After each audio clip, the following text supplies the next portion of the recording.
There's a parable in the Bible where Jesus is talking about how he gave talents to different people. And in one case, he gave five, one he gave two, and another he gave one. And each one went away and used those talents. The five doubled it, brought back 10. One with two brought back four. But the one with one, he brought it back and he had not earned or done anything with that talent. So I at least went and, buried it because I at least wanted to give it back to you.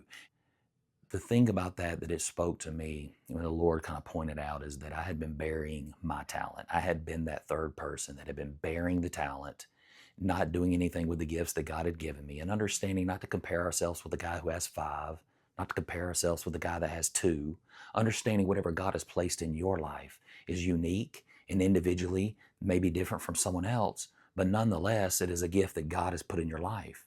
And we are to steward that. And no matter what that looks like, if that's in being an entrepreneur, if that's in business and politics and entertainment, or if that's in ministry, if that's in something that you feel called to do or led to do by the Lord, if that's in music, whatever it is, that we would not bury those gifts and talents, but we would use those things for the Lord.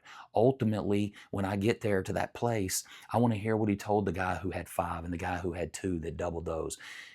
My good and faithful servant, enter in. And so those are the words that I think we all want to hear. Ultimately, when we get before the Lord, none of us are perfect. I understand that I think we all could probably do more, do better, but that's beyond the point because it ain't about being perfect.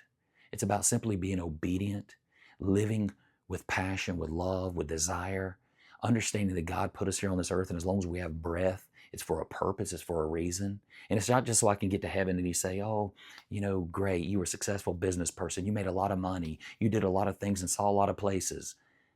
I want to use it to reach as many people as I can. If that's only one person, if that's only two people, three people, it's irrelevant. I want to do whatever it is that God has placed in my heart and be obedient, not worry about the fear of man, not worry about what people think about me, not worry about any other thing, because those things are what's keeping you from doing what God has asked you to do, or the things that you have desires to do, but maybe you're not doing them because you're worried about what people are going to think about you.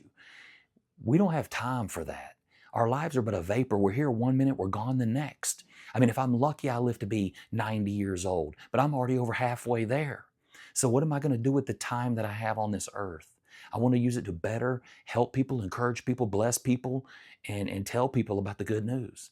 So hopefully you can do the same thing, whatever that is, whatever gifts, whatever talents, whatever call you feel, whatever desires you have. Go and do those things and don't worry about what people think about you. Don't worry about anything other than understanding that God put you here and he's pleased with you. He loves